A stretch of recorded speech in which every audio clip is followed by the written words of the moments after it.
आज 57 दिन के बाद इमरान खान से 30 मिनट की मुलाकात हुई है। उनके सामने दो ऑप्शंस रखे गए हैं और जो उनका फैसला है वो अदालत के सामने एज इट इज बता दिया जाएगा। ईरान और अमेरिका के दरमियान मुज़ाकरात से कबल हुकूमत और पीटीआई के दरमियान भी मुज़ाकरात हुए और वो कामयाब भी हुए और उनमें ब्रेक थ्रू भी सामने आया। सीज फायर से चंद लम्हात पहले मुश्तबा खामनेई ने वार्न किया था कि हम मुज़ाकरात की टेबल पर बैठ रहे हैं लेकिन हाथ हमारा ट्रिगर पर रहेगा, और एग्जैक्टली वैसा ही हुआ। जरा सी गलती और हमले दोबारा से शुरू।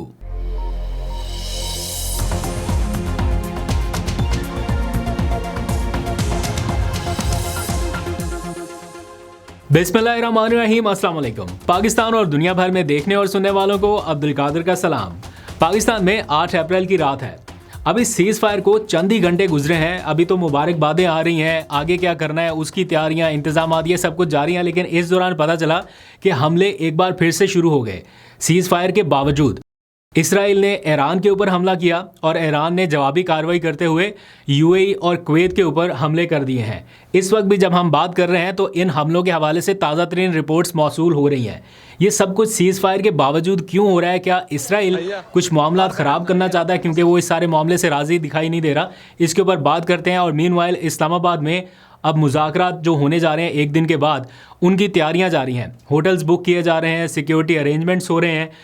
इस्लामाबाद में 2 रोज़ा छुट्टी का ऐलान कर दिया गया है। और क्या कुछ हो रहा है वफाकी दारुल हुकूमत में, उसकी रिपोर्ट आपके सामने रखते हैं।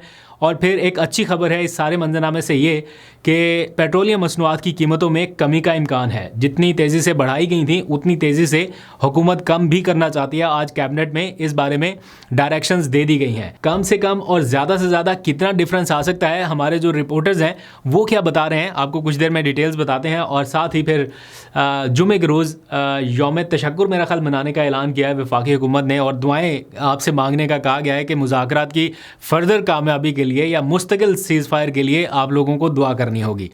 इसके ऊपर भी बात करेंगे, लेकिन पहले ज़रा सियासी खबरों के ऊपर बात कर लेते हैं। ये जंग वाला मामला हम चूँकि पहले भी डिस्कस कर चुके हैं, अभी चलेगा थोड़ा और लंबा, तो अगले हिस्से में ज़रा तफसील से बात करते हैं। लेकिन पहले ज़रा सियासी सूरत हाल। आज 57 दिन के बाद इमरान खान की उनके लॉयर से अडयाला जेल में मुलाकात हुई है। इससे पहले सलमान सफदर की जो आखिरी मुलाकात हुई थी वो गालबन 10 फरवरी को हुई थी, जब उन्होंने अपनी आंख का सारा इशू डिस्कस किया था और वो एक पूरी रिपोर्ट सुप्रीम कोर्ट में सबमिट की गई थी। तब भी सुप्रीम कोर्ट के अहकामात के ऊपर मुलाकात हुई थी। और आज जो 57 दिन के बाद मुलाकात हुई है ये इस्लामाबाद हाई कोर्ट के अहकामात के बाद हुई है।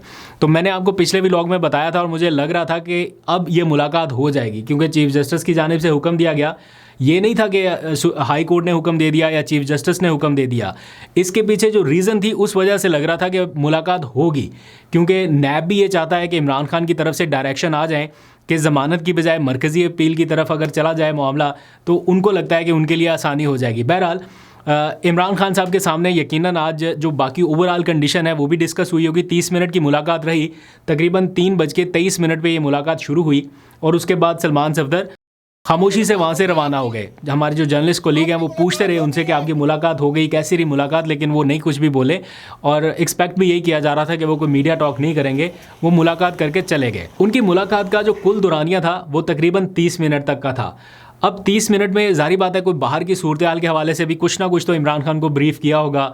एक दिन पहले अडयाला शोडाउन हुआ, उस बारे में भी बताया होगा। फिर बाहर की जो सारी सियासी सूरत हाल, सुहेल अफरीदी आगे पीछे कुछ ना कुछ यकीनन इमरान खान ने भी पूछा होगा उनको, बाहर की दुनिया के बारे में अपडेट किया गया होगा। लेकिन जिस मेन मकसद के लिए वो गए थे वो ये कि जनाब आपका केस इस्लामाबाद हाई कोर्ट में है, नैब चाहती है कि आपकी ज़मानत की बजाय हम मरकज़ी अपील के ऊपर दलाइल दें, लेकिन ओवरऑल हम ये चाहते हैं, लॉयर ये चाहते हैं या पीटीआई ये चाहती है कि नहीं आपकी ज़मानत के ऊपर हम जाएं। तो आप बताइए कि एज अ क्लाइंट आपकी क्या राय है? ये यकीनन 2 ऑप्शन उनके सामने रखेंगे होंगे और कभी इम्कान यह है कि इमरान खान की जानिब से भी यही डायरेक्शन आई होगी कि ज़मानत के ऊपर दलाइल दिए जाएँ। मरकज़ी अपील को अभी ना छेड़ें, वो जब वक्त आएगा तब देखी जाएगी। तो मुझे ऐसा लगता है कि उनकी जानिब से चूँकि सारे वकला इस बात पे कन्विंस हैं, इमरान खान की फैमिली इस बात पे कन्विंस है, तो इमरान खान भी जाहिर बात है इसी चीज़ के ऊपर आएंगे कि उनको कहाँ से बेहतर रिलीफ मिल सकता है। तो अब जैसे ही इस्लामाबाद हाई कोर्ट में इस केस की दोबारा से हेयरिंग होगी तो सलमान सफदर इमरान खान का जो मौक़िफ़ है वो अदालत के सामने रख देंगे। इसी सारी सूरत हाल के दौरान तहरीक तहफ़्फ़ुज़ आईन पाकिस्तान की क़यादत का एक अहम इजलास सबसे कुछ देर पहले ख़त्म हुआ है।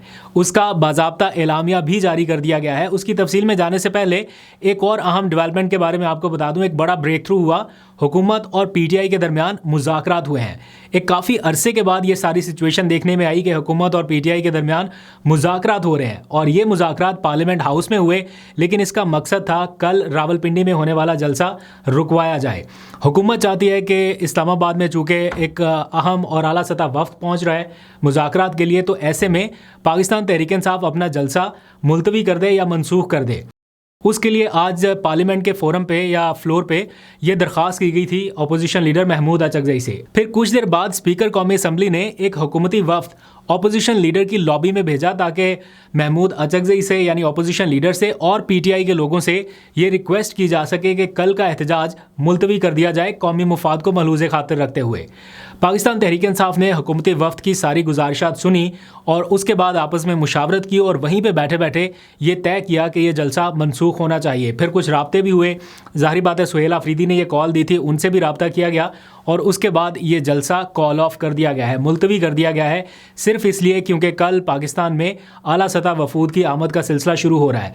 कल का जो लियाकत बाग में हो रहा था, अवामी इज्तिमा हो रहा था, तो उसके हवाले से उन्होंने रिक्वेस्ट की है कि इसको पोस्टपोन किया जाए और बाद में किसी मुनासिब तारीख में कर लिया जाए। तो मेरे ख्याल में जो पीटीआई की जो कमेटी है, पॉलिटिकल कमेटी ने उन्होंने फैसला किया है कि इसको पोस्टपोन करेंगे।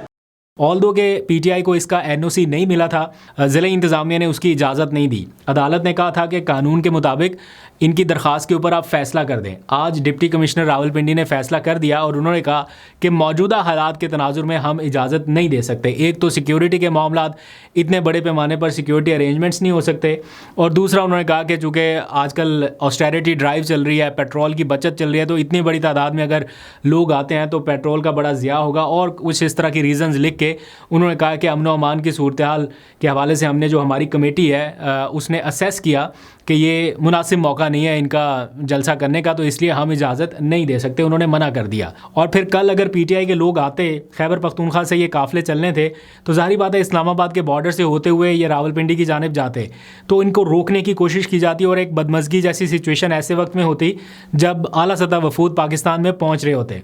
तो इसलिए पीटीआई ने इस रिक्वेस्ट को एंटरटेन किया है, मुल्की मुफाद को मुकद्दम रखते हुए ये फ़ैसला किया गया और मुझे लगता है कि बेहतर फ़ैसला है। इजाज़त तो वैसे ही नहीं मिली, अब कम अज़ कम हुकूमत के ऊपर ये तो रहेगा ना कि आपकी बात मानी गई है, अब किसी और मौके पे आप हुकूमत से अपनी कोई बात मनवा लीजिए। तो इसी तरह से चलता है सारा मामला। तो आप अपनी राय का इजहार कीजिए कि क्या पीटीआई का ये फ़ैसला दुरुस्त है या इन्हें हर हाल में एहतजाज करना चाहिए था या जलसा करना चाहिए था। मुझे लगता है कि पोस्टपोन करके इन्होंने बेहतर फ़ैसला किया है। मीनवाइल जो कल रावलपिंडी में शोडाउन हुआ अडयाला जेल के बाहर, उधर एक मैसिव क्रैकडाउन हुआ, 50 के करीब लोग गिरफ्तार हुए, उनके ऊपर आज मुकदमा जो है वो दर्ज कर दिया गया। 400 के करीब अफराद हैं जिनको नामजद किया गया, जिनमें मालूम और नामालूम अफराद को डाला गया है कि 400 के करीब लोगों के ऊपर मुकदमा जो है वो दर्ज किया गया है। उसमें पीटीआई की लीडरशिप है, सेनेटर्स या बाकी जो लोग हैं जो वहाँ पर मौजूद थे उनको नामजद किया गया है। और जिन लोगों को गिरफ़्तार किया गया था उन्हें आज अदालत में पेश किया गया। गालबन उनका 20-20 दिन का रिमांड मांगा गया पुलिस की जानिब से, लेकिन अदालत ने उनका 8 दिन का जिस्मानी रिमांड जो है वो मंजूर किया है और उसके बाद फिर अब 8 दिनों के बाद दोबारा से उनको पेश किया जाएगा। तो ये इस तरह की एक सिचुएशन का पीटीआई को सामना है कि जहाँ पर वो एक्टिविटी के लिए निकलते हैं वहाँ पर बड़ी तादाद में गिरफ्तारियाँ होती हैं। लेकिन ख़बर यह है कि एहतजाज और जलसों का ये सिलसिला यहाँ पर रुकेगा नहीं बल्कि बढ़ेगा और इसका दायरा कार ज़िलाई सतह पर फैलाया जाने वाला है, क्योंकि अब से कुछ देर पहले तहरीक तहफ़्फ़ुज़ आईन पाकिस्तान की क़यादत का एक अहम इजलास ख़त्म हुआ। उसका पूरा एलामिया जारी किया गया है, काफ़ी लंबा चौड़ा एलामिया, मैंने सारा पढ़ा है। एक तो उसमें सियासी सूरत हाल, ख़ित्ते के मामलात, इन सब का जायज़ा लिया गया, लेकिन 2-3 मेन पॉइंट्स मैं आपके सामने रख देता हूँ। नंबर 1, इमरान खान की आज उनके लॉयर्स के साथ जो मुलाकात हुई है उसका खैर मकदम किया गया है, उसे खुशाइन करार दिया गया है कि इतने लंबे अरसे के बाद इमरान खान की उनके लॉयर के साथ मुलाकात हुई है और अब ये मुलाकातें फैमिली के साथ भी बहाल कराने का मुतालबा किया गया है। साथ ही सियासी कैदियों की रिहाई का मुतालबा किया गया है और इस मुतालबे के हक़ के लिए उन्होंने अपनी एहतजाजी तहरीक का अगला फ़ेज़ एक तरह से लॉन्च करने का ऐलान किया। 25 अप्रैल से ज़िलाई सतह पर उन्होंने मुल्क भर में जलसे करने का ऐलान किया। मुझे नहीं पता कि इससे क्या फ़र्क पड़ सकता है, क्या होगा, लेकिन महमूद अचकज़ई कुछ देर की खामोशी के बाद एक बार फिर से वापस आए हैं और इस एलामिया में लिखा गया है कि 25 अप्रैल से वो ज़िलाई सतह पर कुछ जलसे अनाउंस करने जा रहे हैं। कहाँ पर होगा पहला जलसा, कौन कौन से ज़िले इंतखाब किए गए हैं, अभी तक उसका नहीं बताया गया, लेकिन ये ज़रूर कहा गया कि उसके लिए कुछ कमेटियाँ जो है वो कायम कर दी गई हैं। अब कल क्या सिचुएशन होगी ये आपको अपडेट करेंगे। आगे बढ़ते हैं, मिडल ईस्ट की सूरत हाल पर बात करते हैं, बल्कि उससे पहले एक छोटी सी अपडेट और। इमरान खान के वकील हैं खालिद यूसुफ एडवोकेट, आज उन्होंने अडयाला जेल के सुप्रीडेंट को एक ख़त लिखा है और काफ़ी सख्त ख़त लिखा है उसमें, और उनको कहा गया है कि 24 घंटे के अंदर अंदर आप मेरी इमरान खान से मुलाकात करा के मुझे उनके वकालतनामे पर दस्तखत कराने दें, क्योंकि इस्लामाबाद हाई कोर्ट ने उनके हस्पताल मुंतकिली के हवाले से एक फ़ैसला दिया जो पीटीआई को पसंद नहीं है कि उनको हस्पताल मुंतकिल करने का उसमें कोई ऑर्डर ही नहीं दिया गया। उल्टा चीफ कमिश्नर को कह दिया कि वो मेडिकल बोर्ड बनाए जिसके ऊपर पीटीआई को ट्रस्ट नहीं है।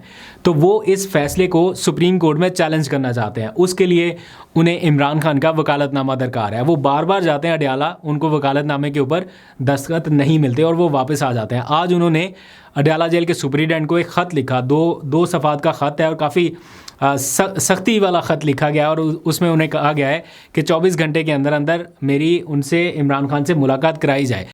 मुश्किल लगता है, अगर तो आज सलमान सफदर के साथ ही चले जाते तो शायद कोई ऑप्शन बन जाता है, या सलमान सफदर ही शायद कोई वकालतनामा उनसे दस्तखत करा के ले आते। हो सकता है वैसे करा लाए हों, कोई पता नहीं है, लेकिन ये एक चीज़ रिकॉर्ड पे वो ले आए हैं कि मेरी जनाब मुलाकात नहीं होने दे रही, ताकि बवक्त ज़रूरत काम आए। और अगर वो बग़ैर वकालतनामे के कोई एप्लीकेशन फ़ाइल करते हैं तो अगर अदालत एतराज़ लगाती है तो उनके नोटिस में ये चीज़ हो, रिकॉर्ड के ऊपर ये चीज़ हो कि हमने कितनी बार अदालत के चक्कर लगाए और उनको ये तहरीरी तौर पर लिखा भी था, लेकिन उन्होंने हमारी मुलाकात नहीं होने दी, ताकि एतराज़ जो है वो ना लग सके। अच्छा, अब आ जाइए मिडल ईस्ट की ताज़ा तरीन सूरत हाल के हवाले से बात करते हैं।